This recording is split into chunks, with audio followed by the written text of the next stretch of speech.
Con miedo por el COVID es cuando más hay que ir a votar. Por el COVID muere 1% de quienes se contagian.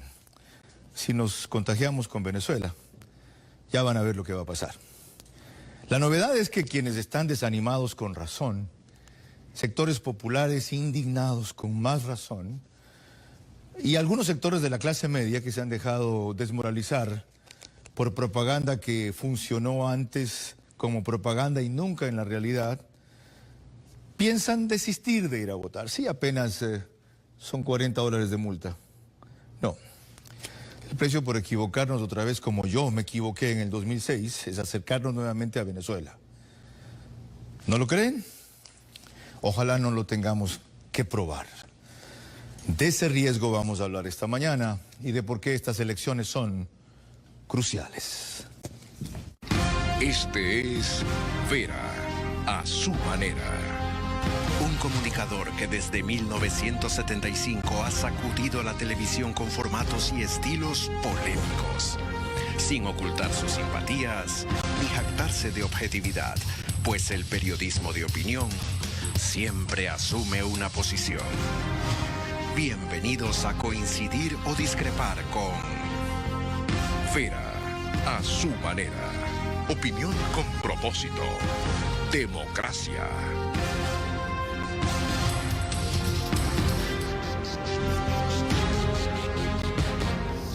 Bienvenidos, estamos en vivo.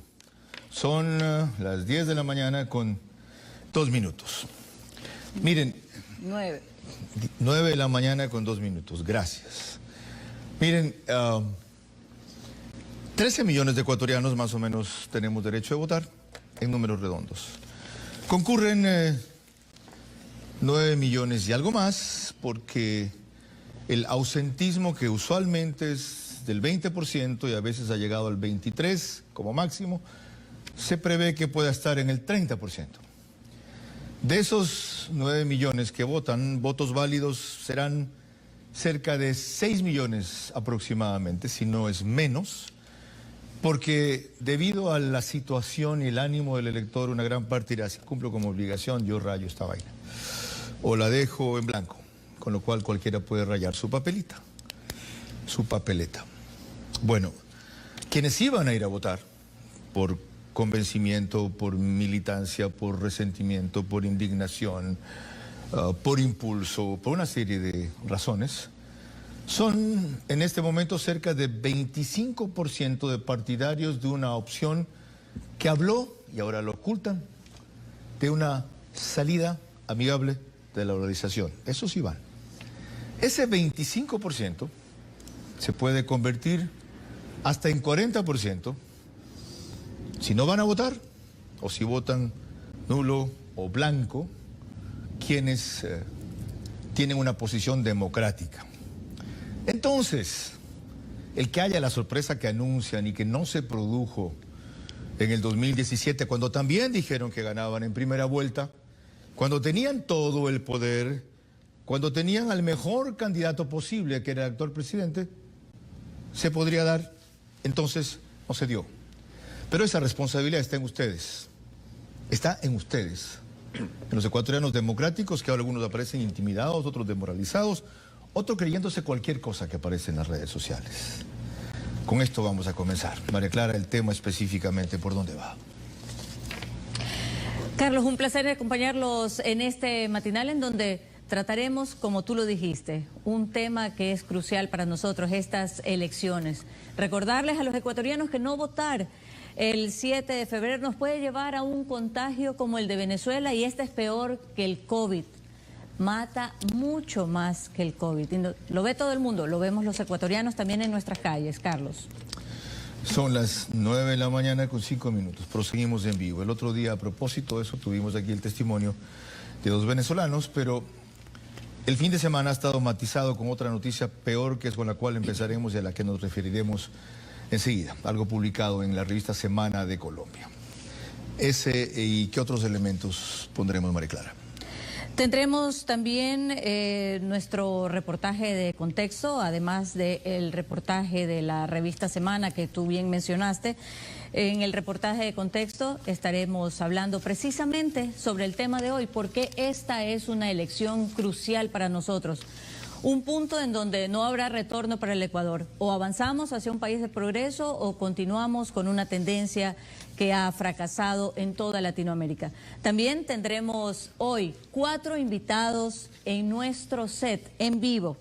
Ellos son el abogado Andrés Castillo, analista político, el legislador Héctor Yepes. También contaremos con la presencia en el segundo panel con Mauricio Alarcón, director de Fundación Ciudadanía y Desarrollo, y Gabriela Peso, promotora de los Objetivos de Desarrollo Sostenible. Les recuerdo que este programa a partir de hoy va a ser reprisado por Gamavisión. En el caso del de este domingo apenas concluyamos aquí, 10:30 comienzan ellos y entre semana estén pendientes de los horarios. Señores, bienvenidos. Gracias por aceptar la invitación. Andrés Castillo es máster en estudios políticos aplicados del Instituto Ortega y Gasset y tiene un diplomado en seguridad pública. Para quienes no lo recuerdan, fue el ciudadano que salió en Quito por los fueros de la capital cuando fueron a ensuciar los monumentos y planteó enjuiciar a los Vargas e Isa de la CONAIE. Andrés, yo he dado mi visión de cómo veo las elecciones, deme la suya, que es más importante. Carlos, buenos días Héctor, buenos días a todos que nos ven a través de TC, gracias por la invitación. Estamos ciertamente frente a un proceso electoral que resulta sui generis, entre otras cosas porque la pandemia no ha permitido que los candidatos lleguen a donde tienen que llegar, eso al menos en el imaginario colectivo.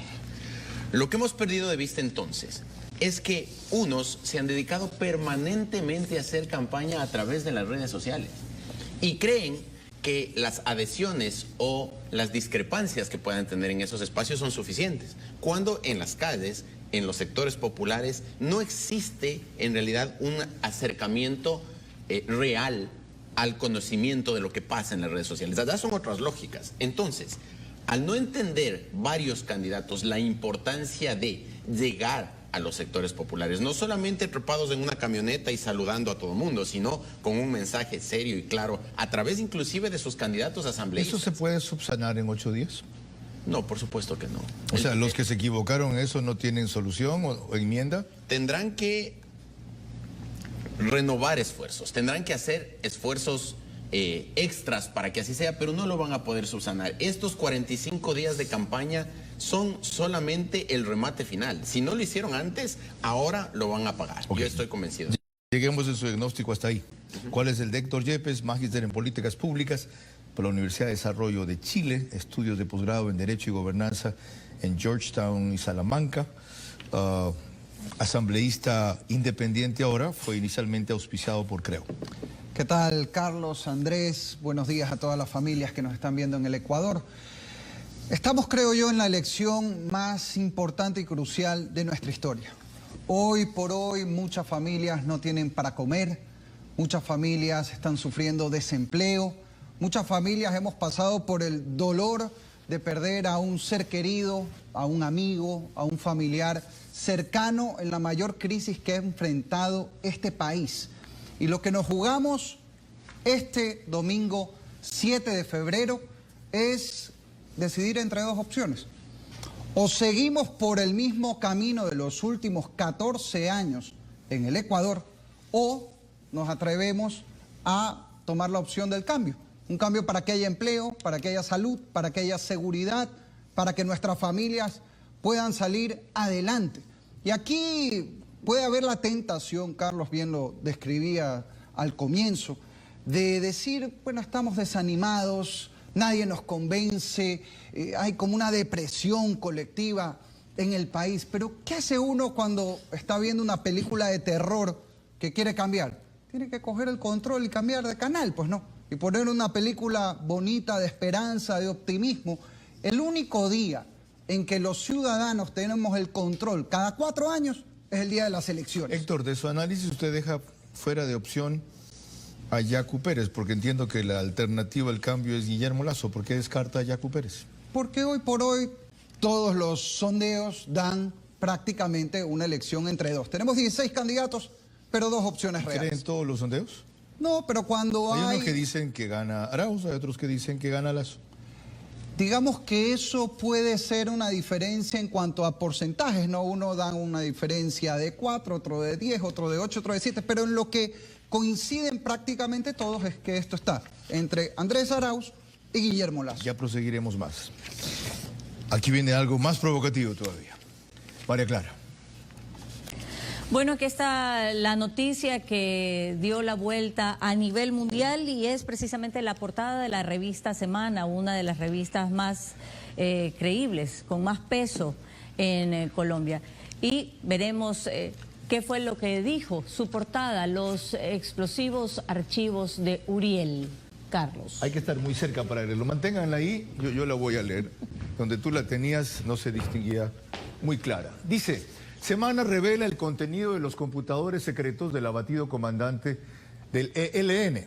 Planeaba asesinar a los hijos de Uribe y en Ecuador habría financiado al candidato presidencial de Rafael Correa. Es la edición de esta semana. Ahora, vamos a repasar a alguien que lo hizo con más claridad de lo que el video de Semana publica. De paso, les recomiendo entrar allí, que es un periodista ecuatoriano de mucho éxito y respaldo en Estados Unidos, está en Univisión. Galo Arellano, desde la redacción de ese canal, hizo esta explicación. Hola, soy Galo Arellano desde Miami, sígame. Seguramente muchos de ustedes ya están al tanto de la explosiva denuncia que hizo la prestigiosa revista colombiana Semana el día de hoy, en donde denuncia que presuntamente la campaña de Andrés Arauz habría recibido dinero de la guerrilla colombiana, exclusivo, los explosivos archivos de los computadores de Uriel. La mejor manera de entender este complicado tema es recurriendo a este pequeño resumen que le he hecho. Y le voy a explicar ahora mismo qué es lo que sucede. Andrés Felipe Venegas Londoño es jefe del ELN, o fue jefe del ELN, por 25 años. Murió en Odín el 25 de octubre de 2020. ¿Qué encontraron las autoridades colombianas en el campamento?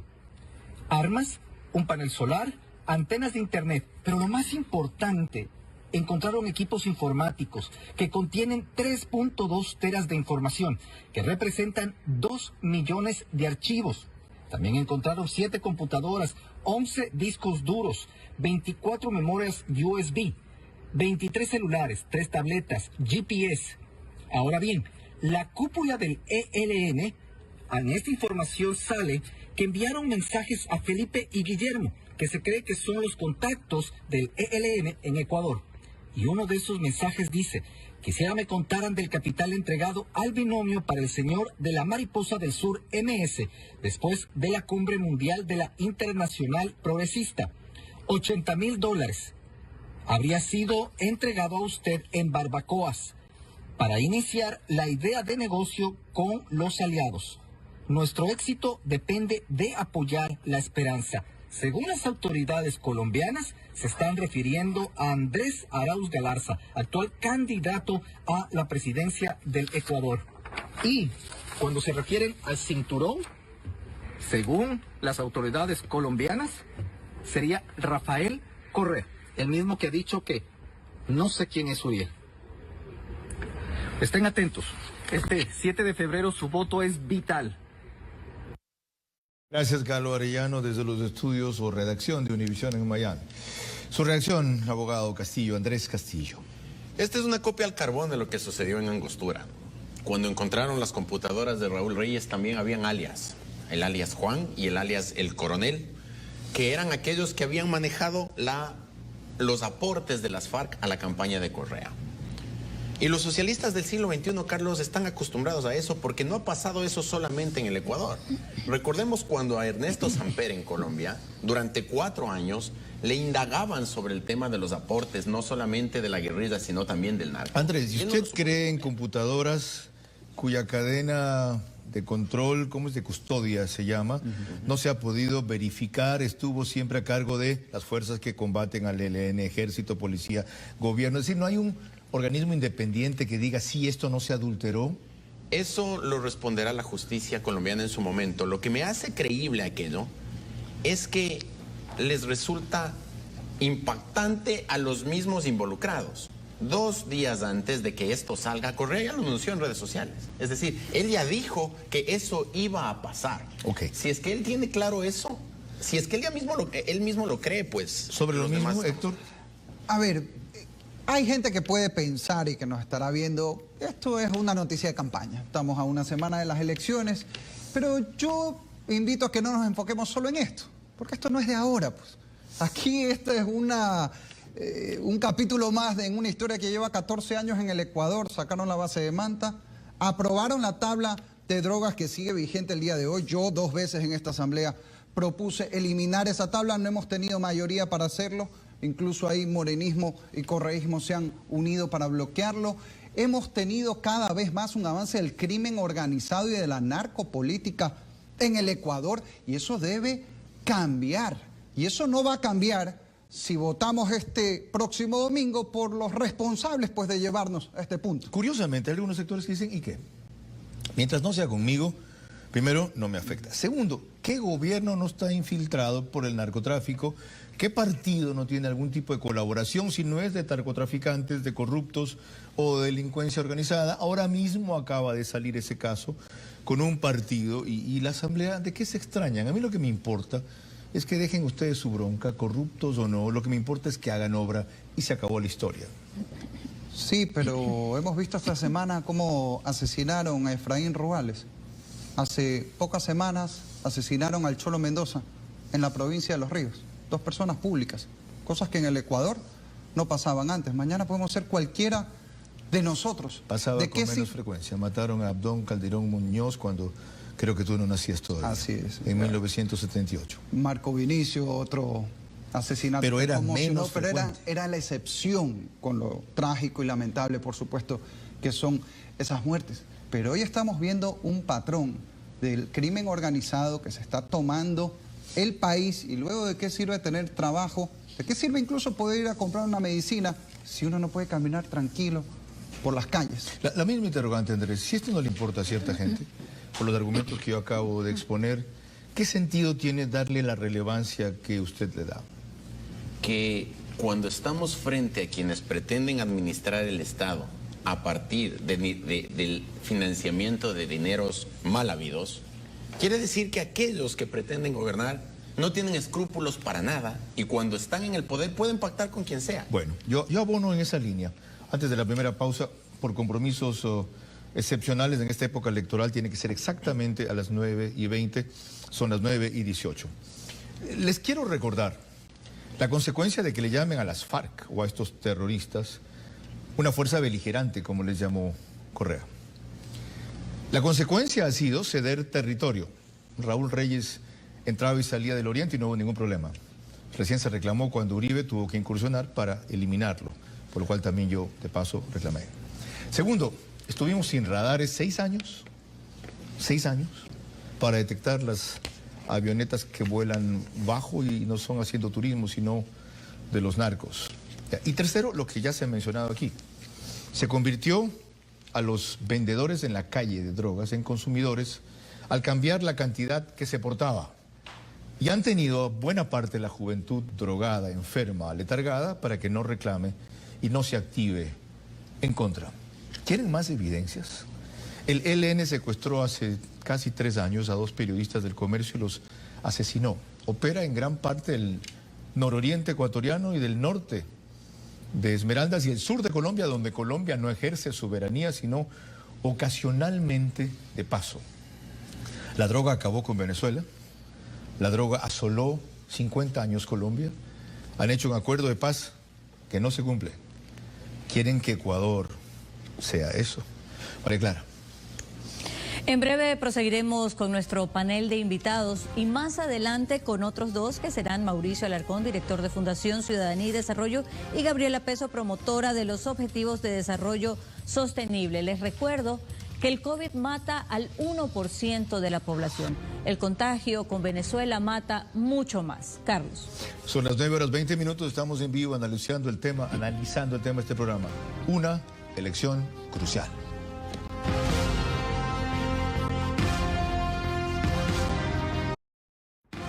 Seguimos con Vera a su manera.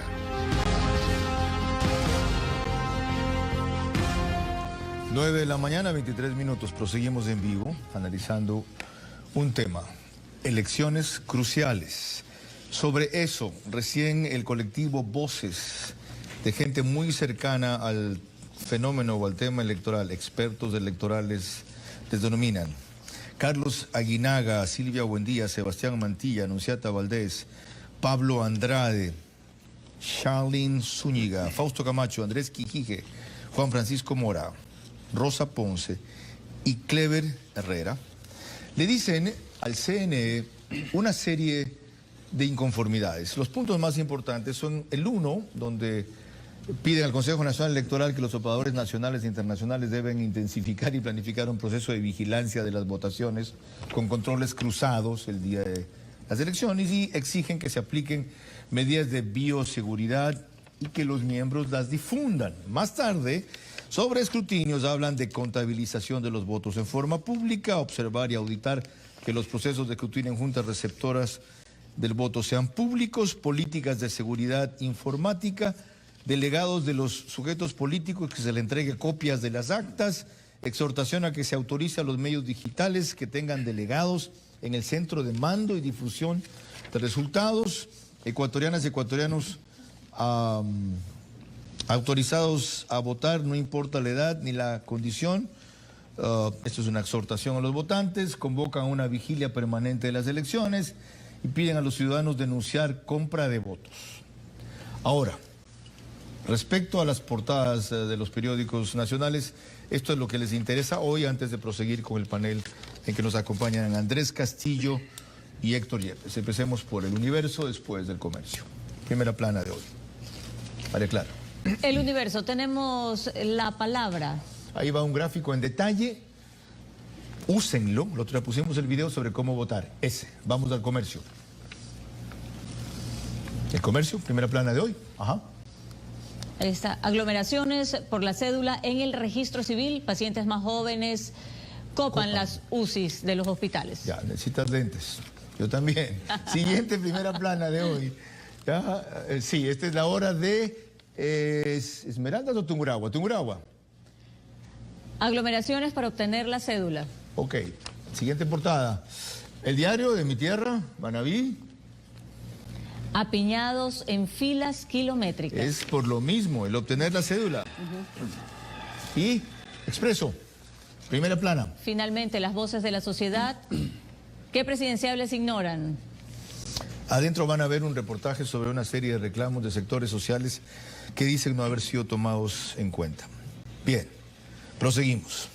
Ahora, Andrés, en este panorama, ¿se puede revertir la tendencia que hay de aproximarse a una votación cercana al 40% de uno de los candidatos y combatir el miedo en que ha entrado un sector de la población, el derrotismo, si se quiere, y fortalecer por esa vía el ausentismo? Primero debemos hacer un llamado a todos aquellos que irresponsablemente están haciendo están pidiendo se vote nulo, porque el votar nulo reduce el margen del voto válido y ganan las elecciones los que tienen el porcentaje determinado en la Constitución dentro de los votos válidos. Así es que a aquellos que están dedicados a la campaña por el nulo, simple y llanamente porque no pudieron ser candidatos, ya vayámosle bajando la mostaza porque nos podemos ir cargando al país con esa lógica. Te recuerdo sus argumentos, los partidarios de Novoa especialmente. Hay uno que ofrece una PlayStation también por ahí. No va Alvarito, le hicieron todos los obstáculos posibles a Alvarito, yo tengo derecho a no votar por ninguno más, así que anulo. Por supuesto, pero no podemos hipotecar el futuro del país por algo que todavía no está plenamente definido. Peor que eso, ¿cuál fue el archienemigo de Alvarito? Correa. Y al anular su voto le van a hacer el juego al candidato al correísmo. Por supuesto, claro que sí. Eso resulta ya en la práctica lo que va a pasar. Entonces tenemos gente que hace campaña por el nulo y tenemos gente que tiene miedo a ir a votar justamente por el tema del COVID. Te digo, perdón, le digo, estoy en la misma Universidad Católica que yo, es un pelado, como ven, en el sentido de joven, quiero decir. Pues, y del otro también. Y del otro también. Que incursionó en la política. Que incursionó en la política cuando estaba en contacto directo y lo entrevisté por primera vez hace más de 15 años. Bueno, Disculpe el tuteo. Vamos a ver. Andrés, hay otro grupo que también está por el nulo, pero no lo dice. Los desencantados con que no haya ido Nebot. Ah, no fue Nebot, peor, salió con Lazo, anulo. Es que resulta peligroso para el país eso. No podemos dejarnos ganar por los egos o por los resentimientos. El ir por el voto nulo baja el porcentaje del voto válido. Por Dios, revisemos la norma constitucional Sí. y la norma del... Lo del Código cual de la significa Democracia. que, como decía al principio, lo que es 25% de un universo se pueda convertir en 40 o 50%, no porque crece, Exacto. sino porque se reduce el monto de votos respecto al cual se calcula lo que tiene. No, hay otro tema adicional. No, antes hay otro grupo que también quiere anular. Lazo se alió con quien no debía, con Nebot. Yo no quiero los socialcristianos. Lo siento por Lazo, lo siento por Guillermo. Yo quería que fuera él solo. Y hay un tema adicional. La gente que cree que la primera vuelta tiene que ser una suerte de elección primaria para que los mejores vayan a la segunda vuelta. Los tiktokeros y los que están por bajo de los 5 puntos no están en posibilidades de en 8 días poder remontar y estar en segunda vuelta. Y en conjunto hacen un 10% que bien puede ser la diferencia entre que un candidato democrático entre primero o segundo. Sobre lo mismo, sus opiniones, Héctor. A ver, primero, ¿por qué no votar nulo? Yo insisto, aquí el único día en que los ciudadanos tenemos el control para cambiar la película que estamos viendo es el día de las elecciones. Eso hay que usarlo. Aquí hay que decirle a los políticos que han destruido este país, algunos, yo mando el día de las elecciones, y lo digo como un elector, yo no voy a ser candidato a absolutamente nada en esta elección. Aquí mandamos nosotros, los ciudadanos, pero si nosotros mismos renunciamos a utilizar ese poder, ya ahí sí no habrá que Sigamos, usar. ok, está bien, no anulo. Le voy a hacer caso al asambleísta Yepes. Pero no votó ni por Lazo ni por Arauz, votó por Yaco. Yo insisto, aquí hay 16 candidatos, pero a estas alturas solamente hay 2 opciones. Y yo hago una reflexión, yo soy muy respetuoso de todas las opciones. Si alguien quiere que gobierne el correísmo, es lógico que vote por su candidato, eso yo lo respeto, esa es la decisión de cada uno. Pero si usted no está en esa línea y usted quiere un cambio de lo que hemos vivido estos 14 años, entonces tenga en cuenta que hay varias formas de votar por el correísmo. Anular, votar en blanco, no ir a votar o votar por su candidato. Porque La al misma, final del día es lo reflexión, mismo. la misma reflexión que sea Andrés. Para eso hay una segunda vuelta, abogado Yepes. Déjeme en la primera votar por quien yo quiera. En la segunda tendré que escoger entre los que no quiera, el menos malo o el mejor. Primero, yo respeto la decisión de cada uno, yo comparto simplemente mi reflexión. Segundo, cuidado, no hay segunda vuelta. Y cuidado, no hay segunda vuelta no porque un candidato y tenga más del 40 o el 50% del apoyo popular de todo el país, sino porque, como bien explicaba Andrés, si la mayoría o si un buen número de gente anula, vota en blanco, se reduce el universo de votos válidos. Ojo, y si el candidato que tiene 25 del total solo vota la mitad, ese 25 se convierte en 50% y gana de plano. ¿Sabe lo que hace esa advertencia? Alentar el rumor que está expandiendo Correa. No. Está expandiendo cuando le contestó a Vicky Dávila sobre esta cuestión de Revista Semana, en la cual de paso socarronamente se reía, decía lo mismo de siempre. Los gringos dicen, he downplayed the subject. Él le bajó importancia a esa cuestión, dijo que era la campaña con la que iban a salir toda la vida, que son inventos de la derecha, etcétera, y por supuesto aprovechó para meter su cuña. Dijo, esto es porque estamos a fracciones de llegar a 40 y ganar en una sola vuelta.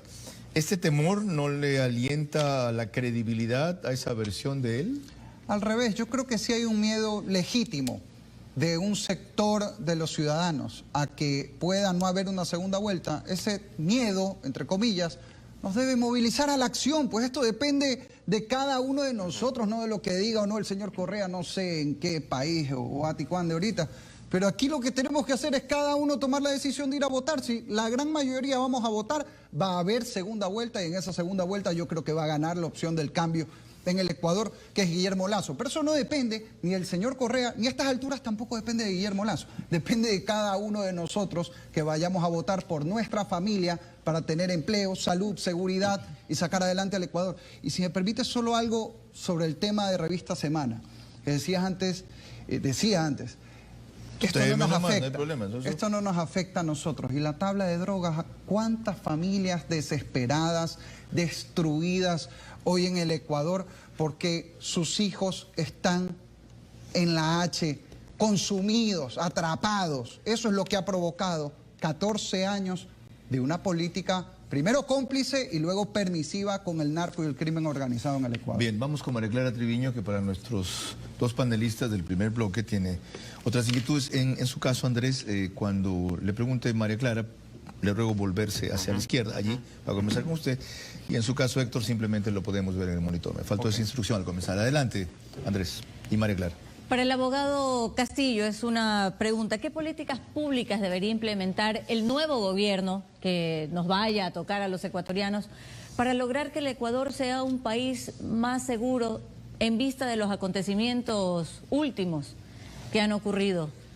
Antes de hablar de la política pública de seguridad, yo creo que la prioridad uno del próximo gobierno tiene que ser, sin duda, el tema de las vacunas, el tema de la salud, el tema de hacer todo un plan amplio de vacunación rápida para que el pueblo pueda salir a trabajar y para que el país se active. Y en cuanto a temas de seguridad, cuando se habla de materia penal y de la seguridad ciudadana, desgraciadamente tenemos grupos que también salen a hablar del populismo penal, de que en el Ecuador no se solucionan los problemas incrementando penas, pero sí debemos asociar un tema de incremento de penas en materia penal, pero asimismo fortalecer la función judicial para que los jueces tengan instrumentos para poder dar paso a la administración de justicia de manera clara y sobre todo acorde a la realidad de los hechos.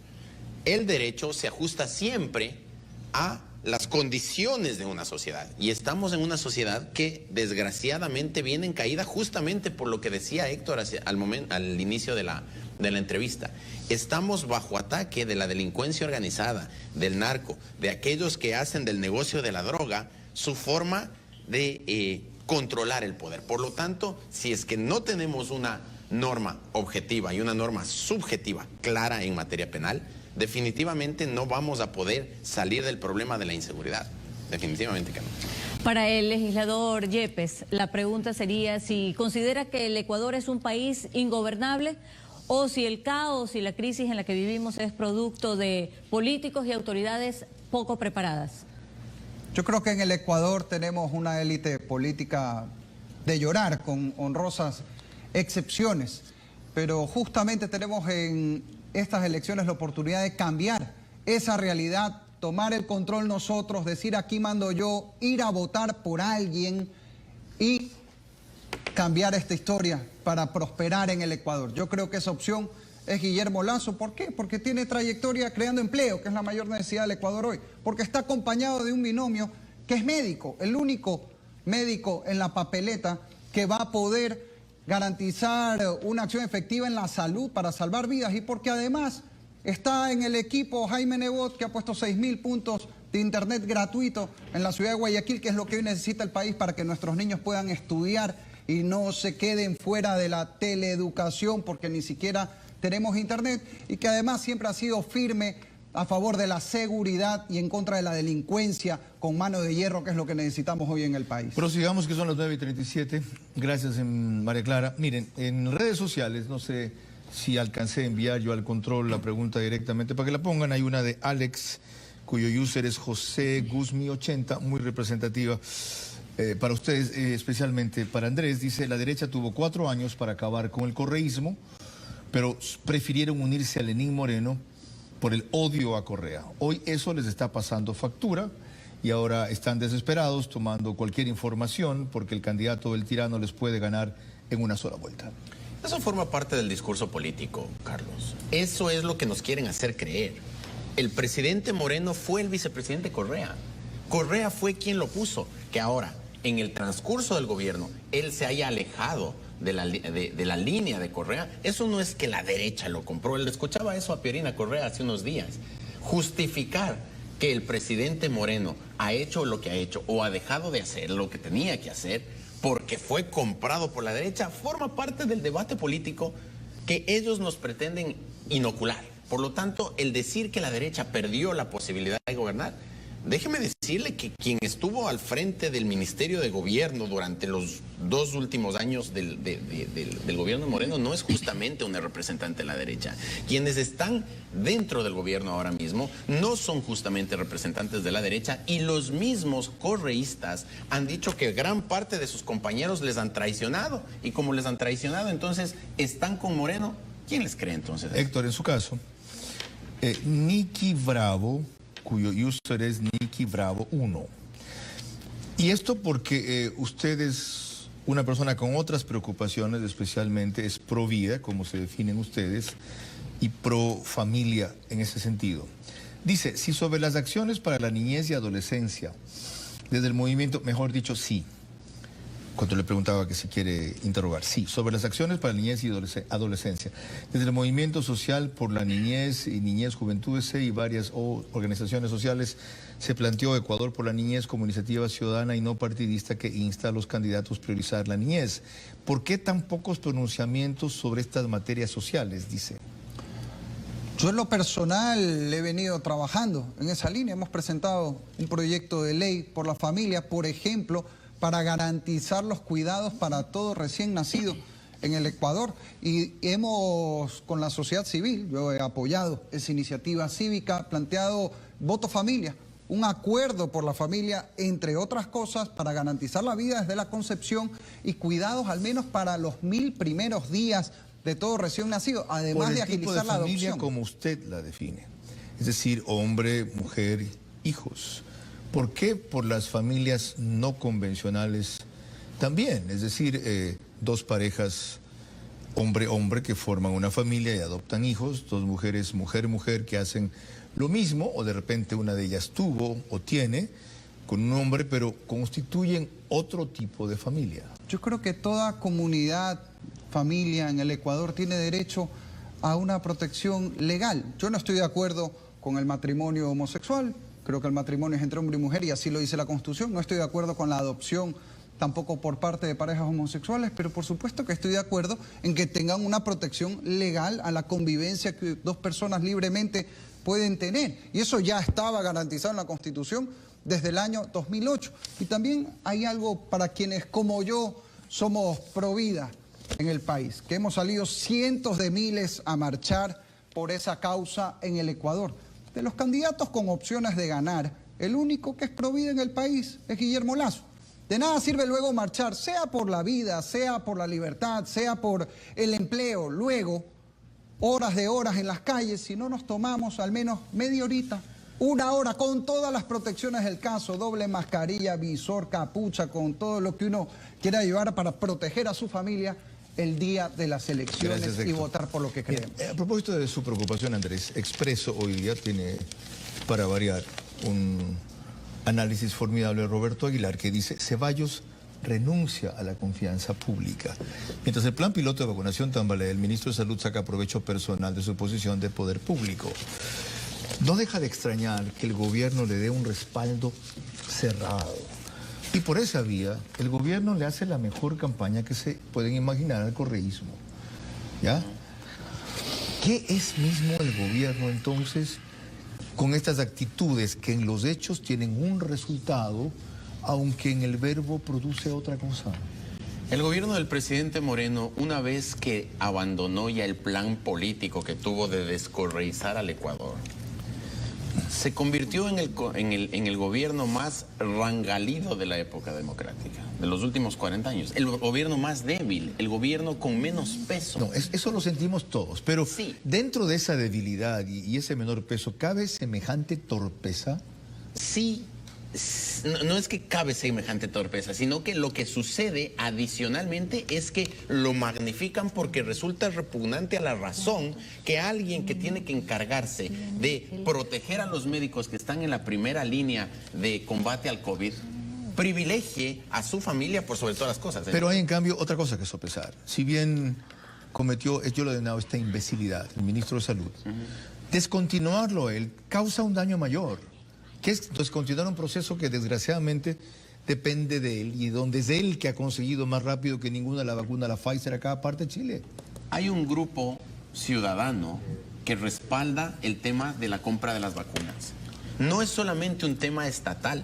Justamente ayer conversaba con Roque Sevilla y me comentaba él que hay una organización ciudadana independiente que está llevando adelante todo el proceso de contratación de las vacunas. Para empezar, a vacunar ellos también, como hicieron con la ayuda del COVID, solo necesitan una autorización del Estado. Por supuesto que sí. Ok, lleguemos hasta ahí. La figura del ministro de Salud No es indispensable. La última acotación, Héctor, para cerrar este bloque y agradecerles a los dos. Yo creo que Lenín Moreno ha sido el jefe de campaña del correísmo. Lamentablemente, las causas serán para otro momento analizarlas, pero la pobre gestión que ha habido en este gobierno es la razón fundamental por la que el correísmo puede tener opciones electorales. Pero recordemos que este gobierno es hijo del correísmo. En temas cruciales, más allá de las peleas personales, hemos hablado del tema de drogas, ahí sigue la misma tabla de drogas de la época de Correa vigente hoy por hoy en este gobierno. En los hechos han producido ese resultado. Así decía yo. Señores, mil gracias. ¿Ya? Tras esto continuamos con más, pero lo sabe María Clara. Así es, volvemos con dos jóvenes luchadores por la democracia y la transparencia. Ellos son Mauricio Alarcón y Gabriela Peso.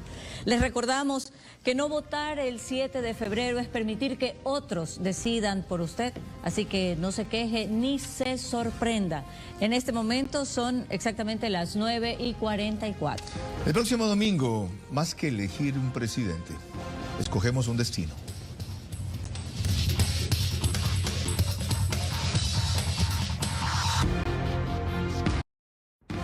Seguimos con Vera a su manera. Si bien.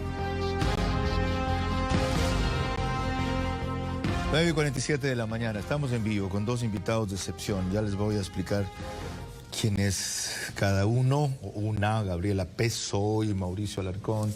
Ya me disculpé con Gabriela por haber puesto en mi cuenta de Twitter Pozo. Miren, sobre las elecciones del próximo domingo, algunas precisiones.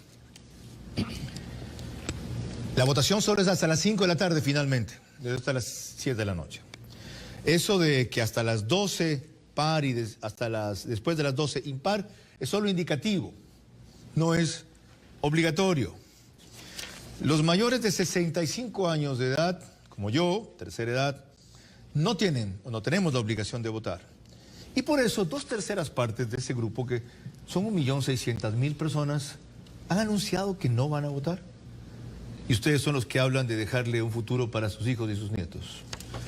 O sea, los intimida el COVID que mata al 1%. Comprendo la decisión, no la comparto.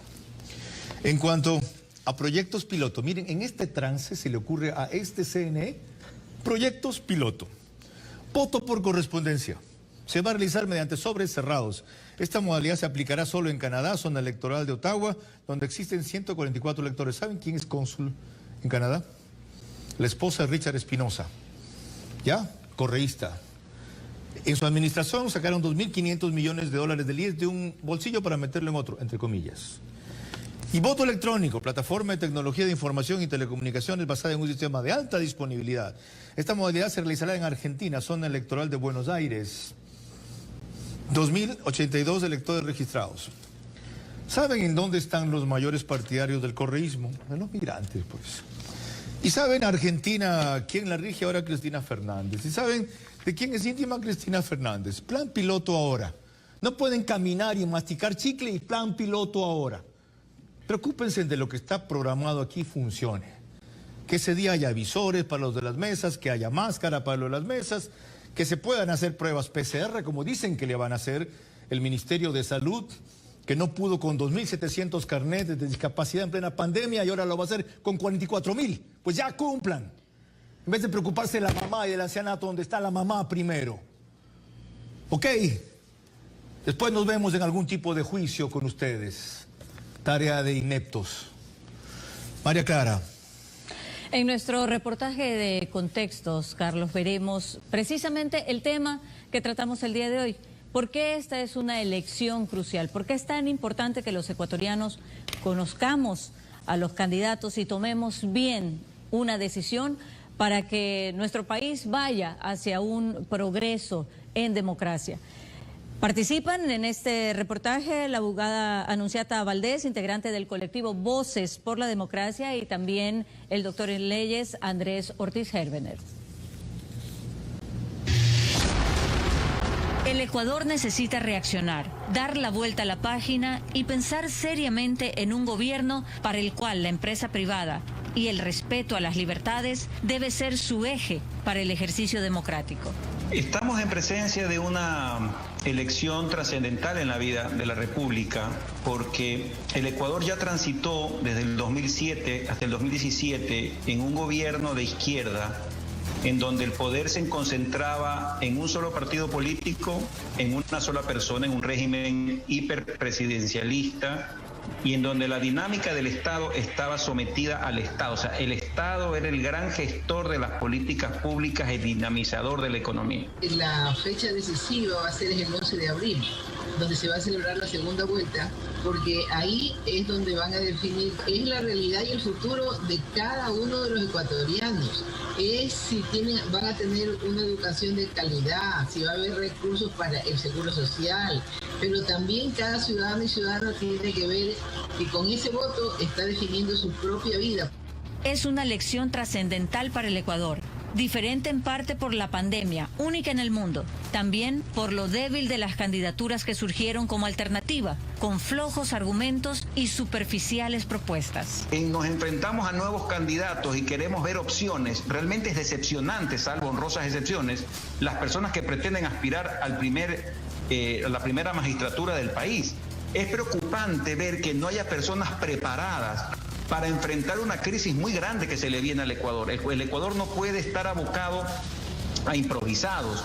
Efectivamente, la gente añora esos primeros años que se vivieron del correísmo, en donde había una bonanza petrolera, en donde el Estado derrochaba miles de millones de dólares en obra pública, donde claramente la economía se movía, pero cuando vinieron el momento de las vacas flacas, vimos que era un gobierno incompetente, ineficiente y corrupto. En ese ambiente, la ley permite candidatos, 16. Una alianza ejemplar que nadie creía que se iba a dar. Sin embargo, existe la campaña sucia, de la que echan mano los que no pueden subir de otra manera y vislumbrar con asombro el regreso de una tendencia cuyo fracaso se ha probado, pero cobra interés de nuevo. Utiliza la democracia para destruirla por dentro y luego se enriquece, concentra el poder, se enriquece la persona que gobierna y sus familiares y todo su grupo político, y realmente deja a las sociedades totalmente destrozadas. Estas elecciones son cruciales, porque si el Ecuador se equivoca otra vez, si se deja deslumbrar, a pesar de la evidencia que son simpatizantes de lo que sucede en países como Venezuela, Argentina, Bolivia, Chile, aunque digan que no lo son, no hay regreso. Y quizás en un tiempo más seremos los ecuatorianos los que empecemos a dejar nuestro país. Hay que reflexionar seriamente que ante una situación tan grave en la que se encuentra el país, no podemos permitir que caiga en manos de gente improvisada, de gente incompetente o de gente que piense volver a meterle mano al Banco Central, por ejemplo, o que insinúe remotamente una posible desdolarización. Esto no es una elección cualquiera, porque se necesita alguien con mucha prudencia, con mucha experiencia, que tenga un bagaje de honestidad y que tenga un gran equipo de trabajo para sacar adelante este país. Nadie en este país quiere vivir largas filas para comprar productos de la canasta básica. Nadie quiere rogar por medicinas. La situación del país amerita que quien tenga que manejar el Estado tiene que ser una persona que realmente permita sacar adelante a un país que necesita de gente capaz y honesta al servicio de la República. Todo país que cae en las manos del populismo tiene la posibilidad real de caer en la más absoluta pobreza. Si está pensando en no votar por desencanto, por miedo al contagio, porque no está su candidato ideal o por ser de tercera edad, le recordamos esto. Cada 4 años la vida nos da la posibilidad de escoger que cada uno de nosotros podamos tener para nosotros y para nuestra familia un mejor futuro. Todos esos elementos hacen de esta una votación crucial. Y que el Ecuador entienda que estamos mal, pero podemos estar peor.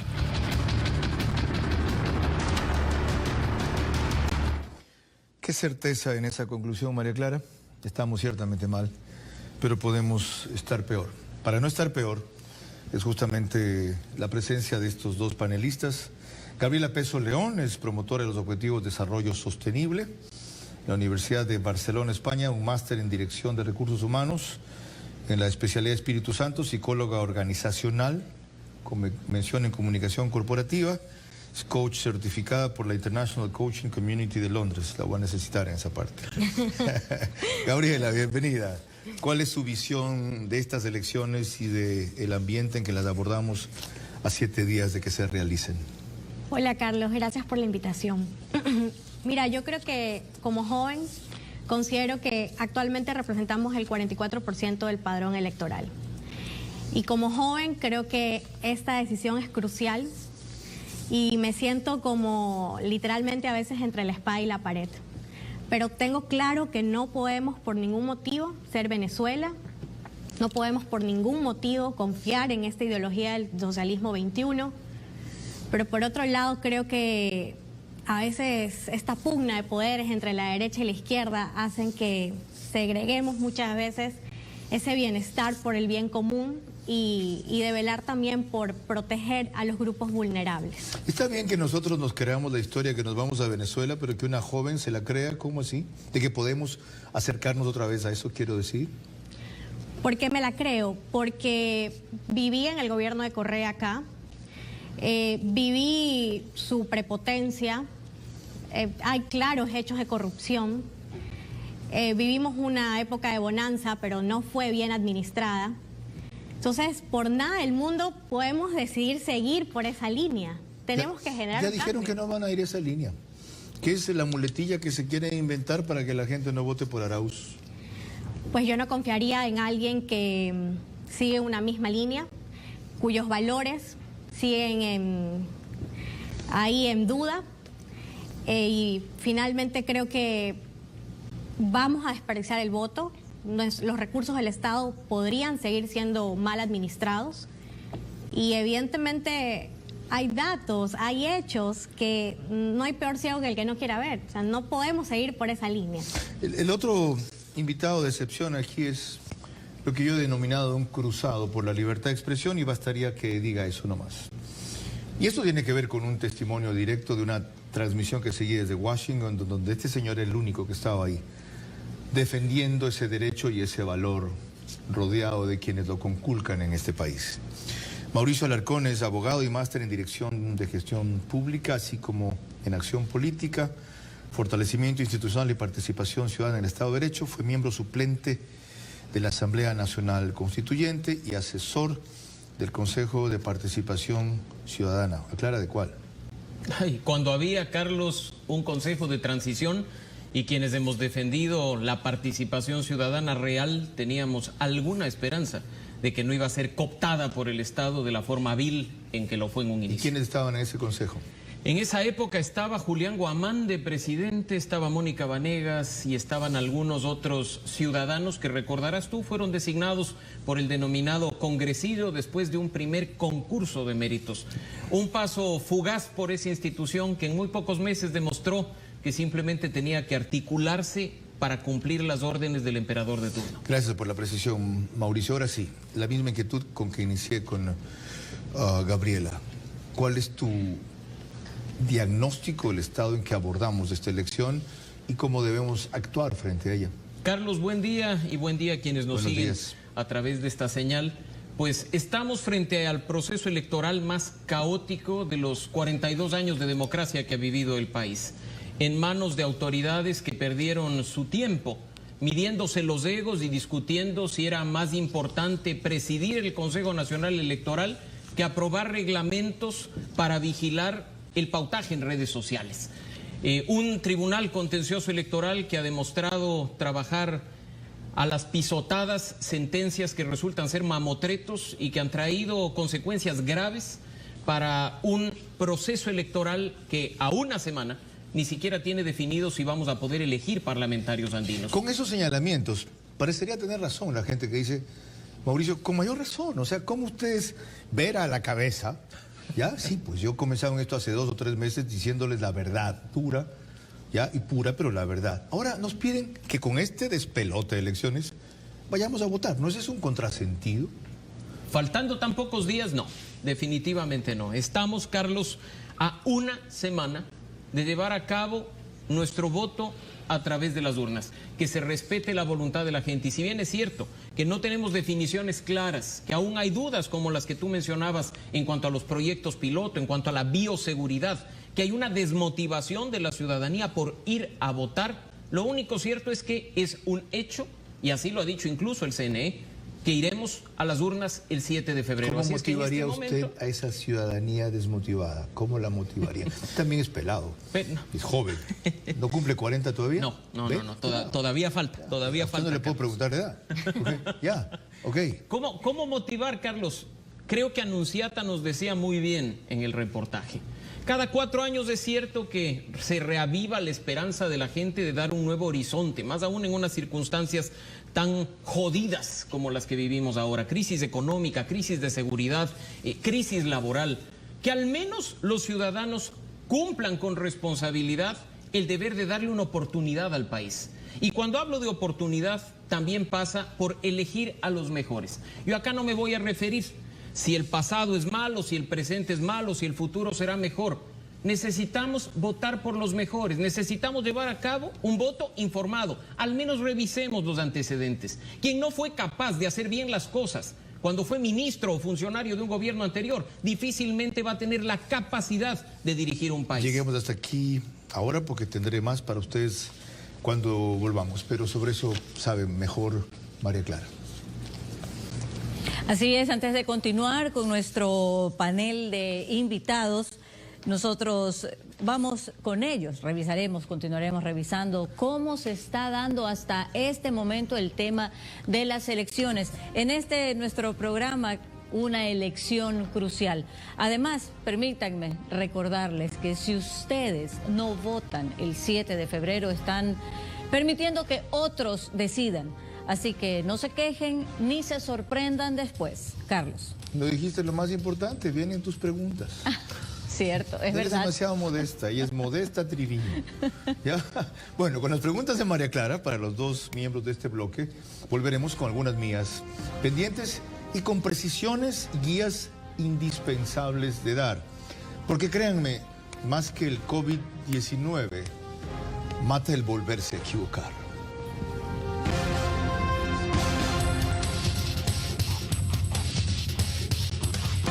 Seguimos con Vera a su manera. 16, ¿verdad? Estamos en vivo. Les recuerdo que apenas concluye este espacio, el reprise se da enseguida, 10:30 en Gamavisión y a partir de mañana lunes también en otros horarios, para lo cual deben consultar la programación del canal. Averiguaba en la pausa con mis invitados qué temas quieren además abordar ante la proximidad de las próximas elecciones. A Gabriela Peso le preocupa lo de grupos vulnerables. ¿En qué sentido y por qué, Gabriela?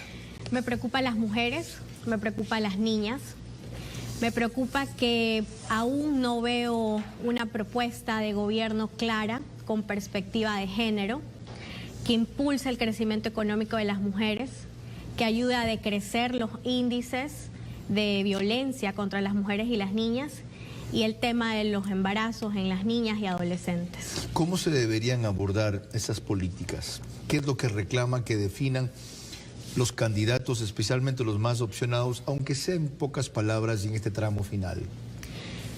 Mira, yo creo que hay que dejar el tema de ser conservadores y aprobar la despenalización del aborto. Eso debe ser una opción para quien lo necesite, para quien lo requiera. Y a veces tener esas ideologías conservadoras te sesga y no te permite gobernar para todos y todas las personas de un país. De paso, yo he sido de los que se ha opuesto a eso y he cambiado en una primera posición.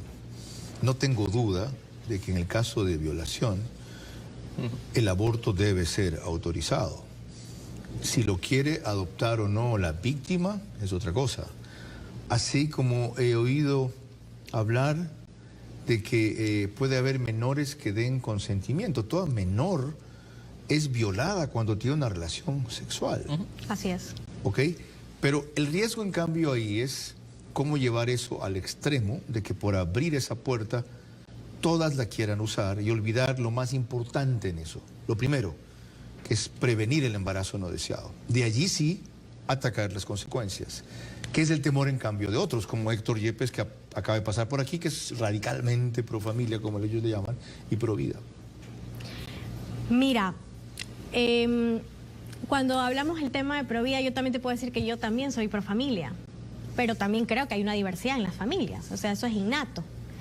También creo que el nuevo gobierno que venga tiene que aumentar su presupuesto para estos problemas sociales, como lo que tú decías, educación sexual para prevenir, planificación familiar para prevenir. El de la violencia para la mujer lo disminuyeron de 5.400.000 a 870.000, que es una bestialidad.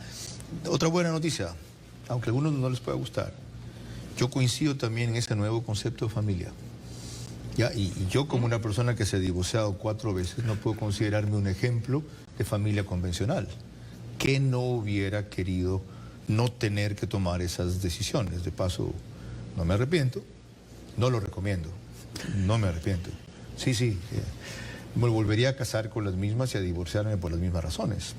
Pero sí he aprendido que hay parejas no convencionales, que sea de hijos propios de la pareja o adoptados, son capaces de ofrecer a veces un mejor ambiente de hogar, y que no es cierto que la preferencia sexual sea contagiosa. Así es. Entonces, yo comparto su preocupación porque eso se aborde, se debata, se enfrente, se respete. La tuya, en cambio, es otra. La suya, perdón. Con tanto aprecio y confianza con Mauricio. ¿Ya? Fíjense, ni siquiera somos amigos con este señor. Tenemos una relación cordial distante. Él es un cruzado anticorrupción también. ¿Cómo plantear el tema anticorrupción en la campaña? La gran pregunta que nos hacemos, Carlos, quienes trabajamos por la transparencia y contra la corrupción, es qué han dicho los candidatos sobre el tema. ¿Se han caído en el juego de los últimos gobernantes de usar frases cliché al estilo caiga quien caiga o hasta las últimas consecuencias? ¿O se han planteado al menos una política pública, un plan y un programa concreto para combatir efectivamente la corrupción? Y en eso, por desgracia, los 16 candidatos nos quedan debiendo. Uno revisa los planes de trabajo y, por supuesto, abordan el tema de la corrupción porque es popular. Después de la inseguridad, lo económico y lo laboral, la corrupción preocupa a los ecuatorianos. Pero la gran pregunta que nos hacemos desde este lado es ¿qué y cómo? No queremos más frases y más palabras cliché que no sirven para un carajo, sino que las cosas realmente funcionen. Necesitamos pararle el carro a la corrupción. Hablemos de los 3 más opcionados. Yacu se fajó contra la corrupción, no habló. Él enfrentó a la corrupción correísta. ¿Por qué reclamarle a él? Carlos, ¿tú crees que es honesto, íntegro y transparente hacer campaña mientras eres de autoridad utilizando recursos públicos? El momento en que tú aceptas ser precandidato y estás como autoridad de una provincia, debes dar un paso al costado para precisamente evitar, por ejemplo, subirte a un avión pagando un boleto y movilizarte a otra ciudad para hacer campaña, disfrazándola de promoción de una bicicleta de bambú. Eso no es honesto, Carlos. ¿Eso es otra forma de corrupción? Pero por supuesto, debemos los ecuatorianos romper esa idea de que la corrupción además únicamente implica el mal uso de recursos públicos. Transparencia Internacional es clara y te dice que corrupción es el abuso de poder para beneficio propio. Por eso es que en las últimas semanas y días, por ejemplo, quienes estamos indignados como tú con la actuación del ministro de Salud, no es porque creemos que es una indelicadeza, es que es porque es una clara evidencia de abuso de poder para beneficio propio. Hablemos y el que de... esté en lo más, esté en lo menos, ojo. Hablemos de otros los opcionados. Guillermo Lasso, y no ahora, es por segunda vez, ha propuesto lo que tanto se reclamó, ofreció el presidente Moreno y no cumplió. Una comisión internacional anticorrupción que venga aquí no solamente a opinar, sino que tenga el poder de investigar y una vez hecho aquello, con esos elementos a las autoridades las obligue, entre comillas, a actuar ante evidencias. ¿No le parece una buena propuesta? Por supuesto.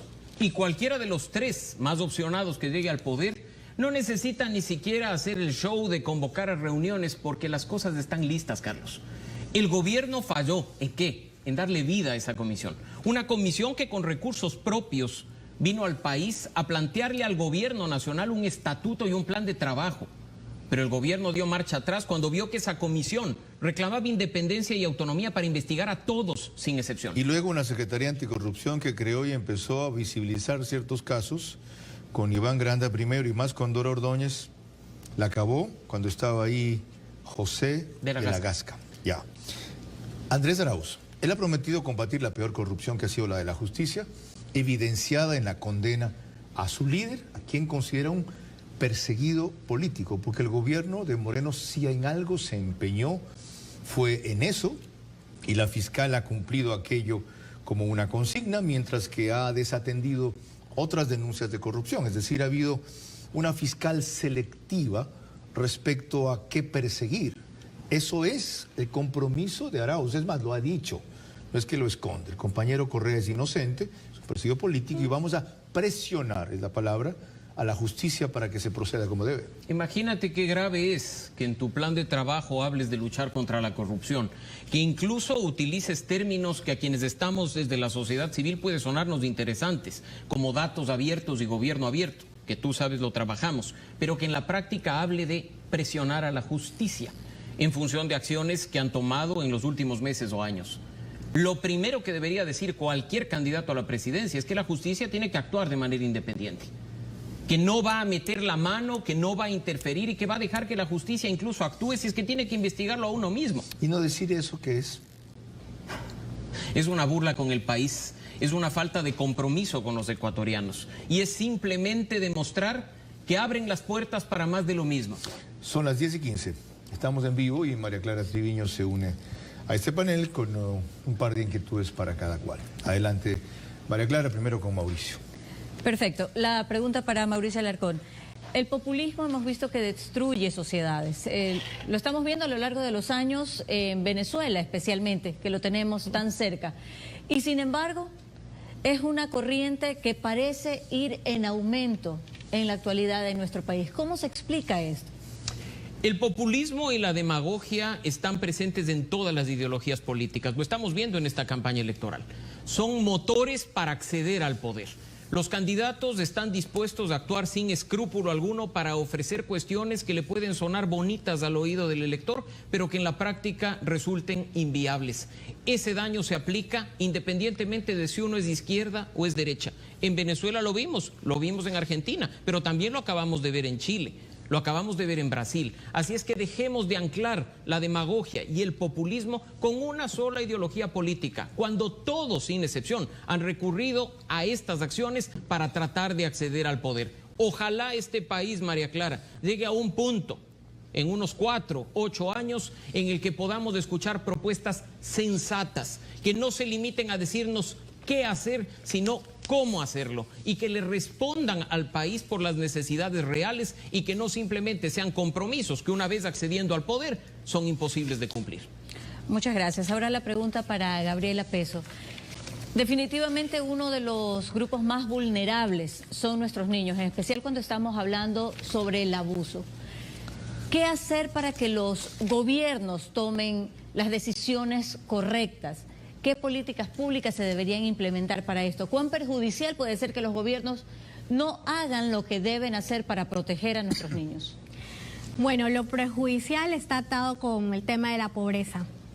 Más niñas siendo madres es menos posibilidad de acceso a la educación, que se preparen y que puedan estar económicamente activas en nuestra sociedad. Así que la política pública debería estar enfocada en el aumento del presupuesto del Estado en actividades de concientización, de educación, de ser una organización con la empresa privada. Necesitamos también empresa privada más volcada a generar una economía con propósito, donde el pensamiento individualismo de riqueza para ti mismo sea eliminado y pensemos en esa oportunidad de a través de los recursos que tiene el Estado y la empresa privada generar cambios sociales. Gabriela, ¿usted va a votar el domingo? Sí, por supuesto. No le voy a preguntar por qué, le voy a preguntar por qué. Porque cada 4 años es el ejercicio democrático y la forma en que yo puedo participar en ese ejercicio, en esa posibilidad de transformación para mi país. Si hay una candidata mujer, solo una a la presidencia, ¿votaría por la única candidata mujer? No necesariamente. Tiene que haber preparación de por medio. Tengo que creer en su ideología y tengo que creer en el proyecto de gobierno. Y a la vez, si no hay ningún candidato joven, entre comillas, Guillermo Celi está en ese margen, diría yo, Pedro Freire pasó un poco hace rato. Juan Fernando Velasco quizá, creo que anda por los 45, 46. De paso, la juventud no es una cuestión etaria. A veces me siento más joven que muchos jóvenes, lo digo en serio, y no es por el ímpetu solamente, sino hay jóvenes en el sentido clásico. Para ser más específico, no hay un líder como lo fue en El Salvador, y lo es el presidente, que ganó.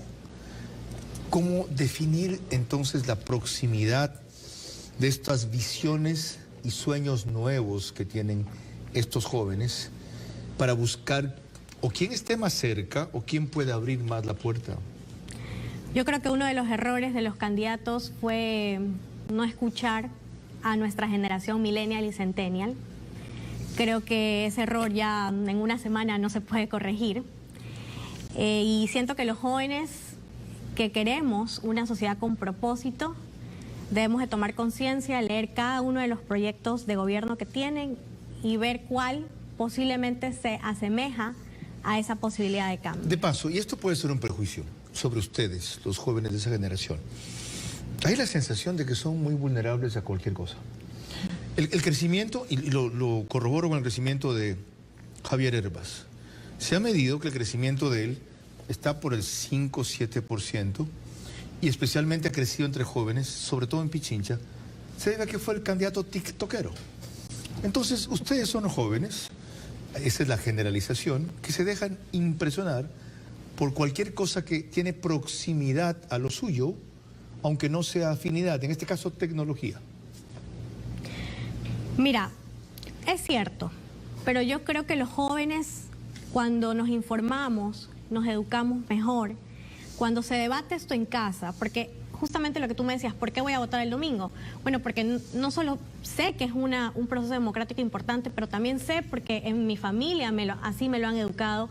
Hay espacios donde debatimos de esto. Entonces creo que también está el llamado de papá, mamá o quienes hagan las veces de autoridad dentro de la familia, de tener estos espacios y debatir esas ideas, porque lo que se está jugando en este momento es el futuro de nosotros, de nosotras. Gabriela, no sabe cómo me alegro de haberla invitado. No la conocía. Gracias. Las referencias e investigaciones que hicieron sobre su perfil son correctas y no necesito coincidir para admirar su talento y su valentía. De verdad. Mauricio, en su caso, en cambio, otro tema vinculado a su causa principal, su leitmotiv. La corrupción, dice un sector del pueblo. Ya no me jodan con la corrupción. A mí que me interesa la corrupción, eso no es mi problema, todos son corruptos. El gobierno anterior y este, discrepamos en si unos más, otros menos. Lo que yo sé es que el gobierno anterior fueron corruptos, hicieron obra, y en estos son corruptos y no han hecho nada. Hábleles a ellos. Mal de muchos, consuelo de tontos, Carlos. En definitiva, porque roban ya se obra, tenemos que felicitarlos, ¿acaso? Sí, pues eso es lo que me llega. Tienen los bonos, aquí está la carretera, pero hay una unidad comunitaria de policía, me vacunan cada cierto tiempo, ya, los otros ni eso. Pero por supuesto. Y el primer paso que tenemos que dar como ecuatorianos es tener plena conciencia de que todos los recursos que utiliza el Estado para una carretera o para un centro de rehabilitación social, para una vacuna o para un centro médico, sale de tu bolsillo y del mío. No es dinero que crece de los árboles. Pero algo me devuelven. Es que ese es bono el punto. de 60, No, bono pero de devuelven 120. a un grupo. Mira lo que está pasando este rato, en que a personas naturales que ejercen servicios profesionales o a pequeños negocios les meten en un régimen de microempresas y les talan el 2%, tengan ganancias o pérdidas. Bueno, ¿Para qué? Afiliaron muchos más al IES. Pero esas ahora hay son las 8 cifras millones que te de dicen. afiliados, No afiliados, de beneficiados por el IES. Bueno, y tenemos que salir a dar bonos como los anunciados. Y tenemos que salir con planes de contingencia para sostener a las familias en medio de la crisis. Afortunadamente, en los últimos años el ecuatoriano no come cuentos. Puede, por supuesto, tener la salida fácil de decir roba, pero hace obra y bueno, por último, algo veo independientemente de a dónde vaya la plata, pero ya sabemos perfectamente bien cuando una cifra es real o no lo es. Hay una promesa mejor, entre comillas. Ni bien llegue yo al poder, $1.000 a 1 millón de familias. Y como algunos no se lo creyeron, 500 ahora. Un anticipo de 250 ayer. Y como el anticipo no funcionó, o no había, $20 o $25 y cuando vengas con el voto te doy lo demás. Partamos de algo, Carlos. Perdón, una cosa más. Independientemente- ¿Sabes lo que hacemos en Manabí? Es mejor pájaro en manto que ciento volando. Ah, por supuesto. Entonces, Por supuesto, pero voy a un punto interesante. Podemos discrepar con la propuesta. Yo en lo personal estoy en contra de ese tipo de dádivas que no solucionan nada. Son soluciones parche para salir de un bache, me pero a permiten largo comer plazo no 2 o sirve. 3 meses hasta que pero ¿y llegue. el resto qué? ¿Y después qué? ¿usted por qué no vive con $2 al mes? Pero hay algo, por supuesto, Carlos, pero hay algo que es más grave. Y estoy acá sin afán de defender a uno u otro candidato. Hemos caído de la manera más perversa en un juego de desinformación y noticias falsas. Porque, por supuesto, es cierto que se está ofreciendo $1,000, pero ya está verificado que no hubo tal asunto de anticipo. Y probablemente esa desinformación salga de ahí mismo. Y lo que busca es hacernos perder el tiempo a personas a las que la política sí nos importa y el futuro del país también, discutiendo si la propuesta es o no viable, mientras ellos están haciendo trabajo de campo. Mauricio, yo también me felicito por haberlo invitado y sobre todo públicamente me trato de reconocer su lucha. Yo no he perdido el tiempo con ustedes y espero que ustedes no con el público. Antes de concluir, solo quiero añadir algo. Y es decirles que a quienes piensan, como le refería a Mauricio, no los reprocho, de verdad, los comprendo. Ese desencanto, esa indignación, esa desilusión de cómo la pandemia agravó la crisis, de cómo la crisis económica que se heredó la agravó más, y lo he dicho varias veces en este espacio, en este canal que administra el gobierno, lo agravó. No administra mi programa, por si acaso, ni mi conciencia, y si no lo creen es su problema, y si no lo demuestro también. Agravó más esa crisis económica empezando la gestión con 2 ministros del correísmo, de la Torre y después la señora Viteri, que creo que duró 100 días. Cuando quisieron rectificar fue muy tarde. Y el que vino se olvidó de lo que era como empresario privado y comenzó a hacer lo mismo. Hay uno reciente que está tratando de enderezar el barco. Bueno, pues una mesa rota con malos carpinteros, y viene una pandemia única que ha complicado a todo el mundo, ha desencantado a mucha gente. Le entiendo. Y sacan la conclusión simple que se la mencionaba Mauricio. Todos son corruptos, cosa que no es cierto, pero lo piensan. La diferencia es quiénes hacen y quiénes hicieron. ¿Saben por qué hicieron más los anteriores? Eso hay que analizarlo bien, porque tuvieron petróleo hasta de 100. ¿Saben qué pasó con lo que hicieron? Hay proyectos como Coca-Cola o Sinclair que no funcionan hasta ahora sino al 50%. ¿Saben cuánto se robaron de lo que hicieron? Bueno, algunos están por eso en la cárcel, otros tienen mansiones que no pueden justificar y otros están fugados esperando regresar. Muy pocos de paso pagaron su culpa, hubo pocos con algo de vergüenza que se quedaron y con mucha seguridad de que la justicia que era de ellos podría cambiar de opinión, pero una fiscal que sí tiene vergüenza y una presión pública que no dejó de estar alerta en las que los puso donde debían estar. Bueno, esos quieren volver. Pero además llenaron de hospitales de este país. Ah, sí, claro, por primera vez. Sin equipos. Con equipos, no funcionaban. Sí funcionaban sin gente entrenada. Recuerdo el caso del famoso Gamma Knife, un aparato para operaciones de cerebro que vale cerca de 5 o 6 millones de dólares en un pasillo del HK en Quito, sin usar. Y como esta historia, muchas cosas más. La corrupción y la tiranía les sacó de su bolsillo sin que se den cuenta plata todos los días.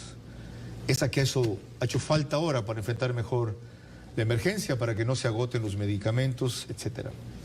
Eso es lo que no se dice respecto a la época que algunos añoran y no creen todavía del todo que quieren reinstalar como Venezuela. No. El candidato Arauz habló de desdolarización amigable, luego borró todo lo que había de eso en internet, pero ya lo van a ver en el transcurso de la próxima semana. Tiene todo un estudio respecto a aquello. Y no ha desistido de la idea, la ha cambiado de nombre. Al principio dejó claro que va a sacar parte de los $1.000 millones de dólares, $1.000 por mes, perdón. $1.000 por mes para el millón de personas del Banco Central. Cuando se dio cuenta que era un delito y una ilegalidad, dijo, el presupuesto, no hay problema. Si ponen para otras cosas, no podremos poner para esto. Y luego siguió con la misma historia, que es la que Chávez y Maduro continuaron en Venezuela, con otros nombres, y la que ha hundido a ese país junto con el narcotráfico, junto con la conspiración de Putin e Irán en la peor miseria y crisis sanitaria, estando sentados o parados sobre la mayor cantidad de reservas petroleras probadas del mundo. Empobrecer Venezuela, solo ellos lo pudieron hacer. Tras lo mismo vienen aquí, ¿y saben por qué? Porque a todo el mundo pobre lo controlan, con muy pocas cosas básicas, como hacen en Cuba. Y lo único que espera la gente es poder respirar, poder tener una mínima dosis de comida y que no te maten los comités de la revolución en la esquina. María Clara. Mañana regresaremos a las 21 horas en vivo para tratar un tema que es indispensable verlo a fondo y revisarlo a fondo. Y este es el de poner a los más necesitados dinero en los bolsillos enseguida. Veremos cuáles de estas propuestas son posibles y cuáles imposibles. Carlos. Le recuerdo solamente que el 7 de febrero elegimos un destino más que un presidente. Hasta mañana, 21 horas en vivo por TC. Enseguida el programa empieza en Gamavisión. Esto fue Vera a su manera.